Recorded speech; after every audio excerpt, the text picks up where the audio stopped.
acabando. Mas é bom isso assim, porque a gente fica com aquele gostinho de quero mais, né? Quem sabe não demore muito, eu volte. Mas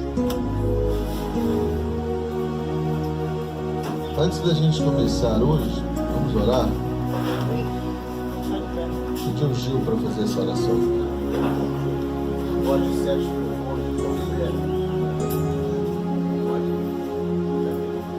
Senhor Deus Todo-Poderoso, estamos diante de Tua presença, Senhor.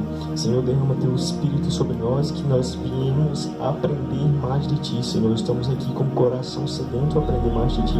Senhor, venha nos caminhando nos Teus caminhos para que cresçamos e podemos alcançar almas, alcançar vidas, crescer ministerialmente das nossas famílias, Senhor. Louvamos e Te agradecemos em nome de Jesus. Amém.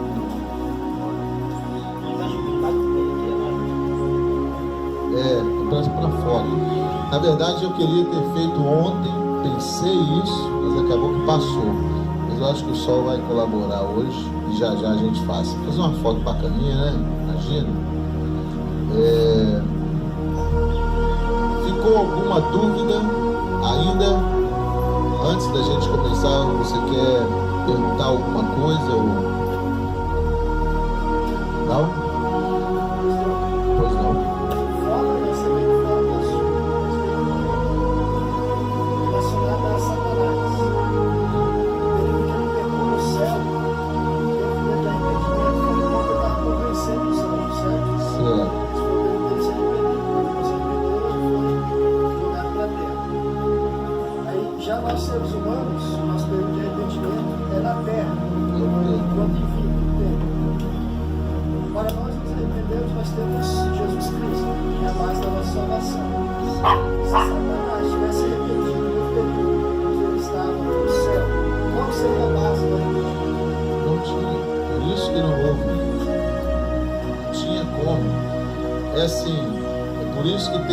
Lá difícil de interpretação que diz assim: para todo pecado há perdão, mas aquele que pega contra o Espírito Santo, para isso já não tem perdão. Então você imagina, ele estava lá envolto com o Espírito Santo, estava envolto com a Trindade, se rebelou no lugar onde não podia rebelar. Então não tem como. É a mesma coisa, gente, pecar de olhos abertos, depois de você ter sido iluminado. Mesmo assim você, rapaz, é um negócio complicado. Hebreus diz que é impossível outra vez iluminados. Aí vem aquela questão, mas e o desviado não volta? Existem casos. Eu não sei aonde é a linha, né? Existe uma linha aí que quando a pessoa atravessa, parece que o negócio fica mais feio. Eu não arriscaria. Entendeu? Então essa questão ainda do arrependimento nosso, que é por causa do tempo. Ainda estamos nesse período ainda. Agora, existem certas coisas que homens fazem aqui que mesmo assim eles não encontram mais o caminho da verdade, mesmo procurando. Abre aí Hebreus 11.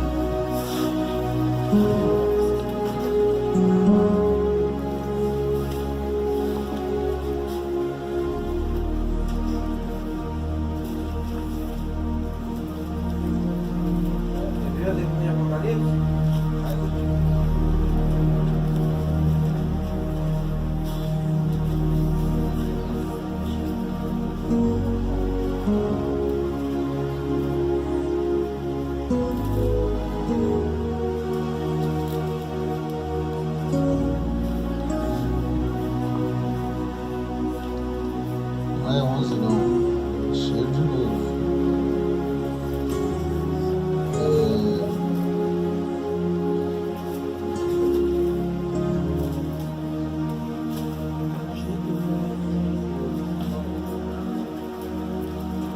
É 12. Hebreus 12. Vamos começar do 14. Vamos em diante. Um após o outro, leia. E a paz e a santificação, a qual virá. Gente, não aconteça que alguém se atrase e não alcance a graça de Deus.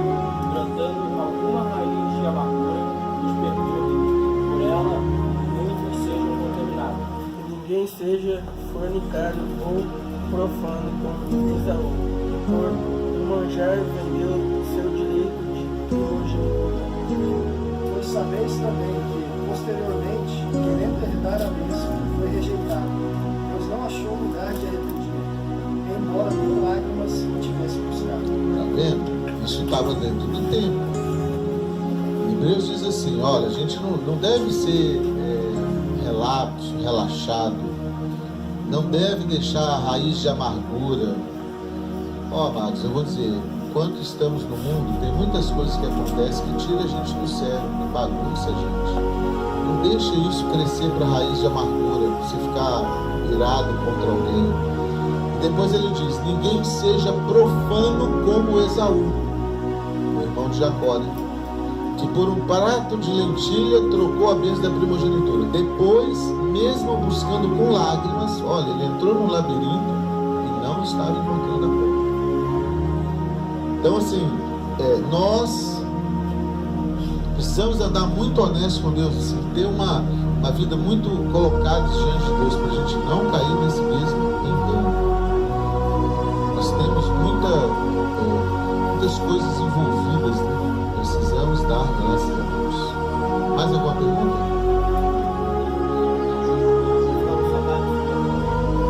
Bacana, também vou ter saudade de vocês. Então vamos para frente,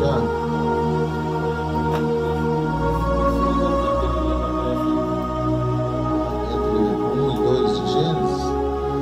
Então, isso aí é uma tentativa de combinar a ciência com a Bíblia. Eu não gosto muito disso aí não.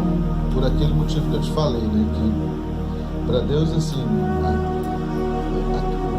o homem, ele calcula em milhões de anos a formação da Terra. Eu creio que Deus fez assim, haja globo. E ele não plantou sementes, ele já cobriu com árvores que davam sementes. Então, quer dizer, já nas fases adultas. Essa teoria da brecha é uma tentativa de conciliar ciências com a Bíblia. Eu não consigo ver isso. Tem uma outra que é pior ainda, que diz que Deus criou todas as coisas e Satanás caiu na terra e destruiu tudo, por isso a terra ficou sem forma e vazia. Essa para mim é pior ainda, porque Satanás não tem esse poder. Satanás é espírito não faz esse negócio, não tem corpo, não foi um meteoro, não foi Entendeu? Isso aí eu acho que é uma tentativa de forçar alguma coisa com ela abaixo. Nossa, Deus criou os céus e a terra, fez ele perfeito, colocou o homem lá, deu a promessa para o homem. A promessa era para o homem crescer, multiplicar, dominar. Na metade do período o homem errou. Deus profetizou o juízo, deu um tempo para esse homem se converter, ele não se converteu, veio o juízo. Depois do juízo, mudanças rápidas. Esses 300 anos aqui foram mudanças que aconteceram muito rápido, uma preparação para o próximo período. Aí Deus chamou Abraão, deu uma promessa para o povo, fez o povo uma grande nação. Na metade do período, nós vimos, o povo se distanciou de Deus. Deus enviou profetas, avisando eles, disse, olha, vai cair, olha, Deus deu um sinal. Deu um tempo para o povo se converter, o povo não se converteu. Deus enviou o juízo. Como eu disse, o juízo aqui foi tão forte como aqui. Depois do juízo aqui, depois da queda de Jerusalém, um período de mudanças rápidas, é onde nós vamos ver hoje as transformações que aconteceram aqui, uma preparação para o próximo período. Deus enviou Jesus, deu uma promessa para a igreja: edificarei a minha igreja, as portas do inferno não prevalecerão contra ela. Amaldiçoarei os que te amaldiçoaram, abençoarei os que te abençoaram, vocês vão ser benditos em todos os lugares, vão por todo lugar, eu vou estar com vocês. Várias promessas. Na metade do período, o homem estava tão fracassado. O ano 1000 marca o período negro da história da igreja. Período horrível. O clero estava mergulhado em corrupção. Agora tem uma coisa muito grande acontecendo, que é a reforma da igreja, é o que nós vamos ver hoje. mesma coisa que aconteceu aqui está se repetindo aqui. Então você veja, Deus está querendo que o plano dele se cumpra. Já pela terceira vez, não creio que sejam dispensações, mas são períodos que estão marcando aí a história. E nós fazemos parte desse terceiro período agora. Você quer falar?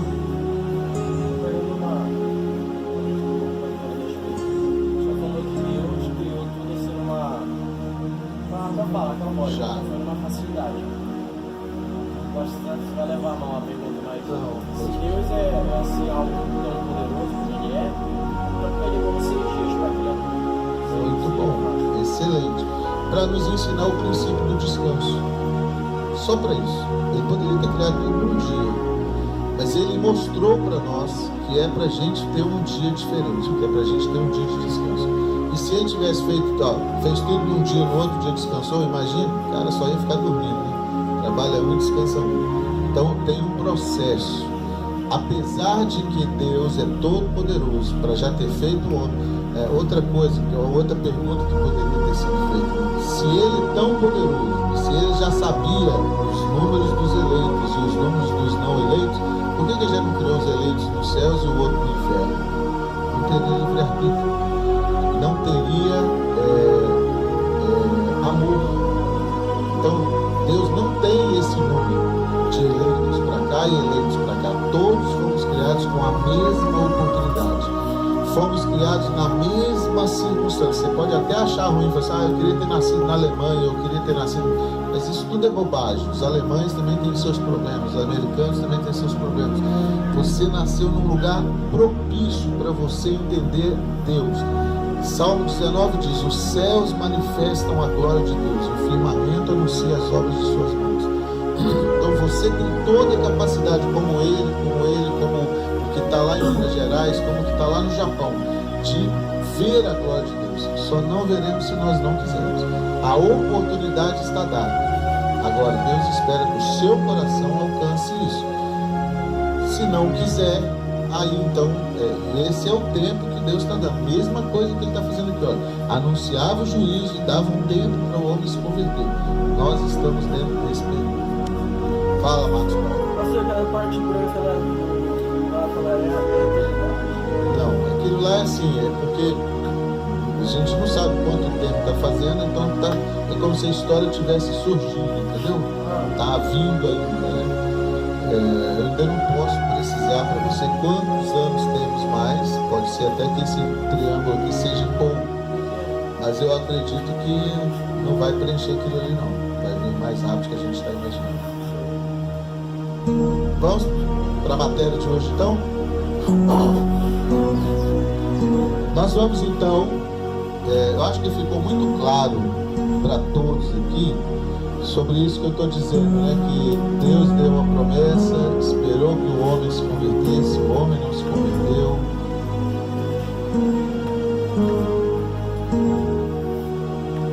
Acho que ninguém ficou dúvida disso, ficou?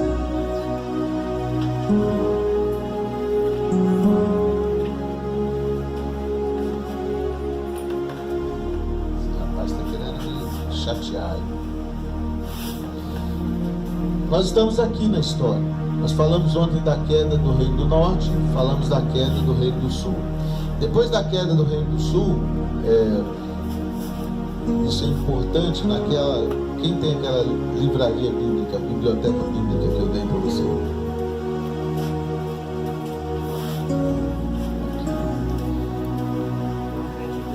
Aqui, olha, nós temos nos históricos Reis e Crônicas, que fala do período dividido.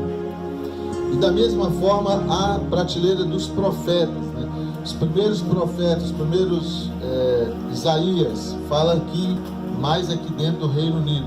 Jeremias já é depois da queda do Reino do Norte, próximo da queda do Reino do Sul. Então dá um salto de 200 anos.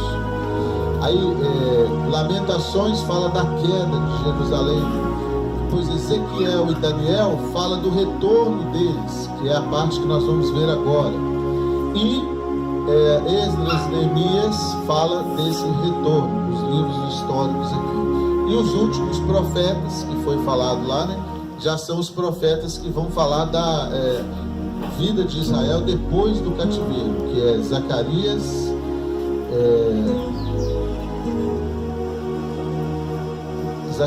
Malaquias e Ageu, Zacarias e Malaquias. Esses aí falam do Israel já dentro do seu retorno, já dentro da sua volta para Jerusalém. O povo de Deus estava na Babilônia.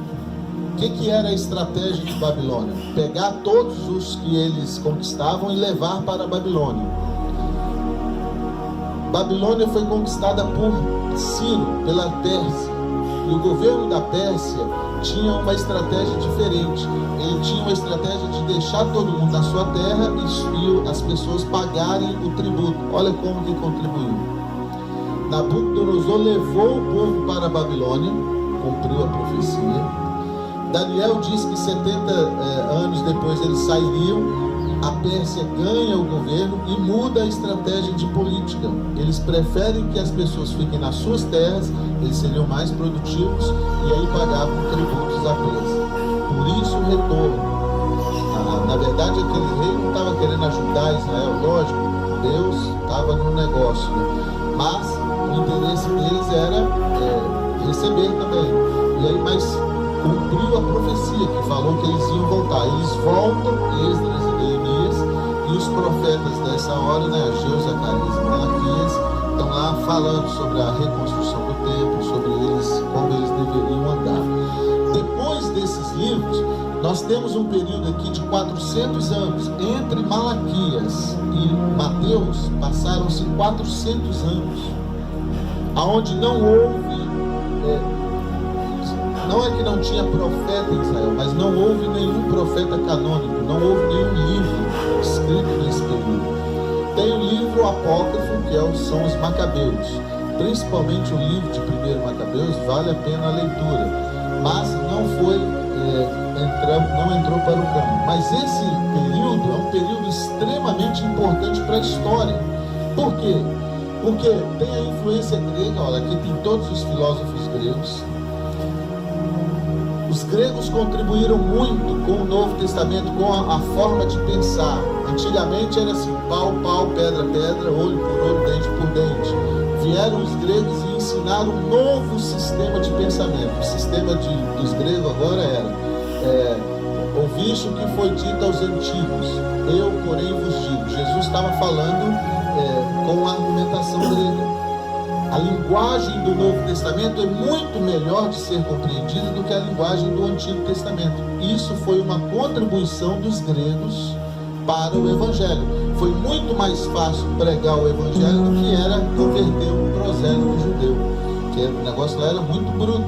Agora aqui não, aqui tem mais força de argumentação. Isso é influência grega. Outra coisa, os escritos do Velho Testamento eram todos escritos em hebraico. Imagina se você tinha que estudar hebraico para você entender sobre a história de Deus. Os gregos vieram e fizeram uma tradução latina, uma tradução em grego para isso, que é a Vulgata e é a mensagem que Jesus pregava. Jesus pregava em grego, apesar de que ele também conhecia o hebraico, mas a linguagem dos gregos facilitou muito para todo mundo. Inclusive o mundo ocidente, né? Nossa língua vem deles, é uma língua que vem do latim, que vem dessas raízes e não das raízes orientais. Então é muito mais fácil para nós compreendermos e para nós traduzirmos o nosso texto bíblico. Essa foi a influência dos gregos. Os romanos tomaram o poder 70 anos antes de Cristo, construíram estradas para todo lugar do reino. Quando Jesus veio, ele não precisou mais subir monte, descer monte, ele andava por estradas boas, algumas delas existem até hoje. Os apóstolos, o apóstolo Paulo andou o mundo conhecido da época. Isso é uma contribuição dos romanos naquela época. E os judeus contribuíram com a fé. Jesus veio, não é que ele melhorou o judaísmo, mas ele aproveitou a base do judaísmo para ele fundar ou para ele iniciar a igreja. essa é uma contribuição para o terceiro período. Nesse período aqui, amados, aconteceram muitas mudanças rápidas. Não sei se você já notou, mas quando você termina Malaquias, o mundo está de um jeito. Quando você começa Mateus, você vê que é um mundo completamente diferente. Até Jerusalém é outra. Você termina Malaquias, Jerusalém é aquele, ou pelo menos os históricos, Jerusalém é o templo, são os sacerdotes. Quando você começa Mateus, o templo já tinha sido reconstruído, mas não tinha aquela coisa toda. Os romanos é quem estava mandando. E agora os subsacerdotes, os sacerdotes, eles tinham menos aqueles, não é menos importância, mas estavam já diferentes de como era no Velho Testamento. E a religião judaica tinha se distribuído em sinagogas, que foram construídas nesse período aqui, no período do silêncio de Deus. Veio Jesus. Esses 400 anos também forçou o povo a sentir fome de Deus. Imagina, 400 anos que não tinha profeta em Israel. Quando João Batista começa a pregar, ele atraiu uma grande multidão, porque as pessoas viram nele aquele espírito de profecia que os pais falavam. Então João Batista levou uma multidão atrás dele. Há também uma suposição, eu não posso bater o martelo, que João Batista começou a pregar no ano do jubileu. Então era o ano sabático, era o ano em que o povo deixava a terra descansar. Então muitas pessoas foram atrás deles. Isso pode ser. Mas João veio anunciando Jesus. João veio anunciando o próximo período. Então vamos ler aqui o texto de hoje.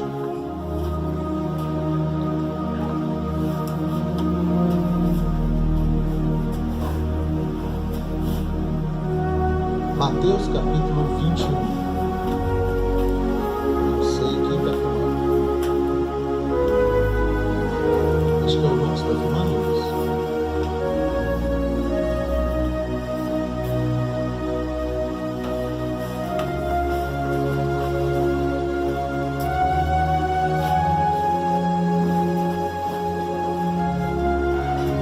Olha só esse texto aqui, que bacana.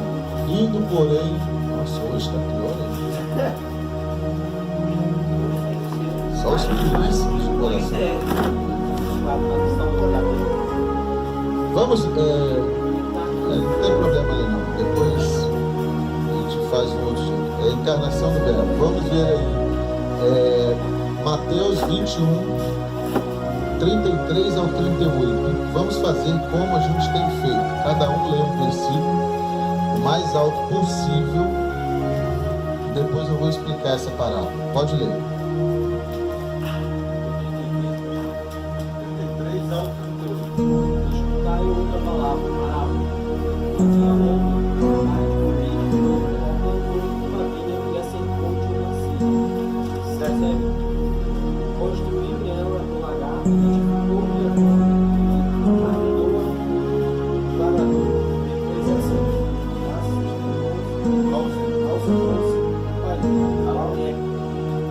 Ao tempo da colheita, enviou o servo aos seus servos, aos lavradores, para receber o convite que nem tocava.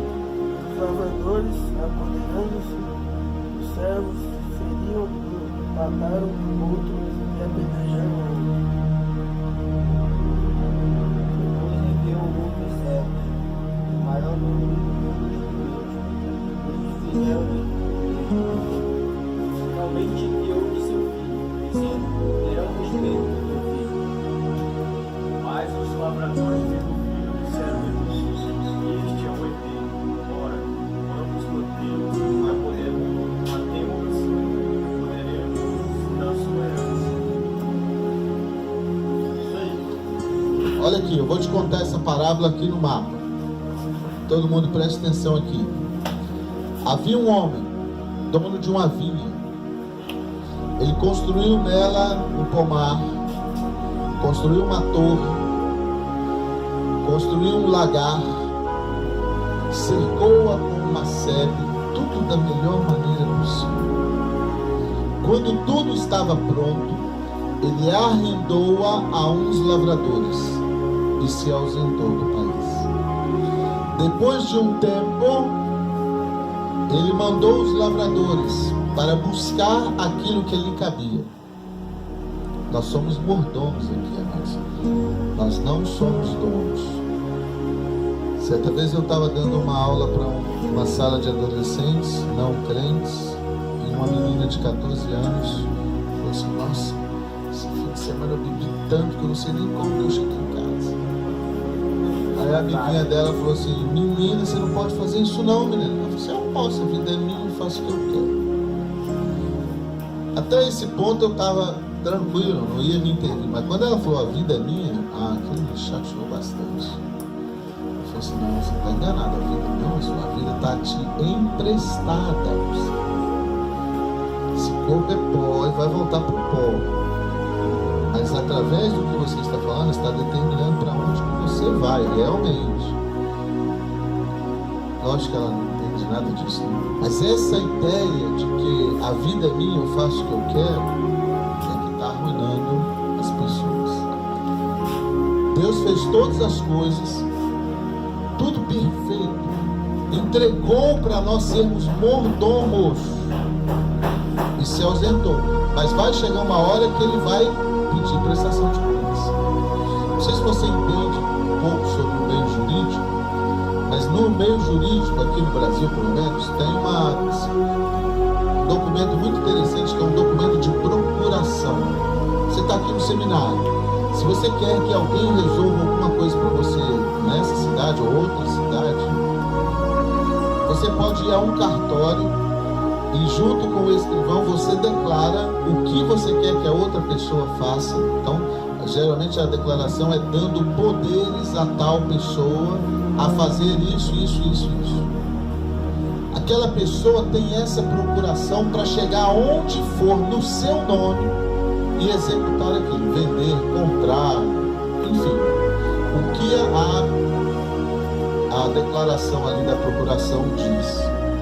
Só que tem um outro detalhe: depois a pessoa que te deu a procuração, ela pode pedir contas do que você fez com a procuração. Apesar de que na hora que você está com a procuração na mão, você tem todos os poderes para agir em nome daquela pessoa, depois você terá que ter responsabilidade para explicar os atos que você fez. Exatamente o que Deus fez por nós. Deus nos deu uma procuração para nós agirmos aqui em nome dele. Tudo isso aqui é dele. A gente pensa, essa árvore aqui foi eu que plantei, eu posso arrancar ela a hora que eu quiser. Não é bem assim, amados. Nós somos aqui caroneiros. Então, o dono da vinha deu aqui todo um sistema para os lavradores. Depois de um tempo, ele manda os seus servos buscar o que lhe cabia.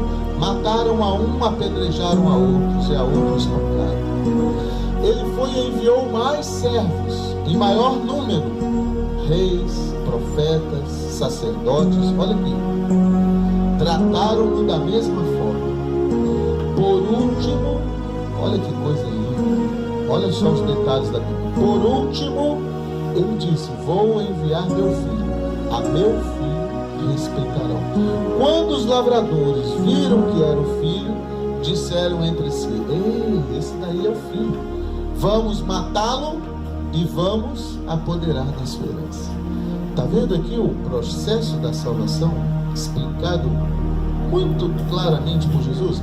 Ele arrendou a terra que ele tinha dado, mas depois de um tempo ele veio procurar os frutos, mataram. Outro tempo, mais servos, maior número, trataram da mesma forma. Por último, eu não tenho dúvida do que eu vou dizer para você: nós somos participantes da última oportunidade de Deus, do plano dele se cumprir. Deus deu 2000 anos para o homem falhou. Deus deu 2000 anos para o povo falhou. A igreja já tem 2000 anos. Nós somos a geração, amados, que podemos fazer a diferença para o reino de Deus. Podemos fazer aquele projeto que está desde a eternidade preparado para aqueles que o amam. Só depende de nós. Vamos mais à frente aqui. Romanos capítulo 12.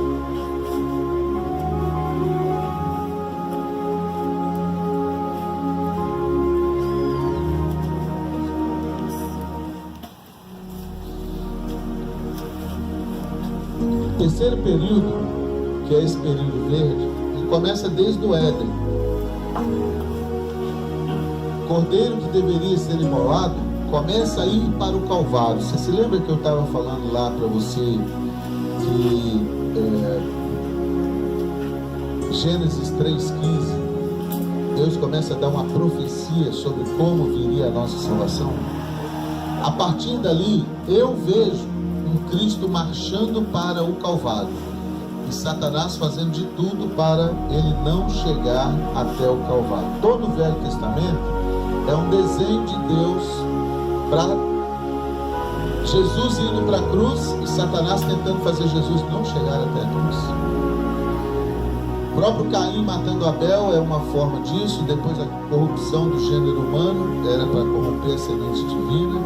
Depois vem Abraão, parece que uma coisa melhor ali, mas aí vem a corrupção do povo de novo. Judá faz uma besteira, Jacó, e tem horas que parece que vai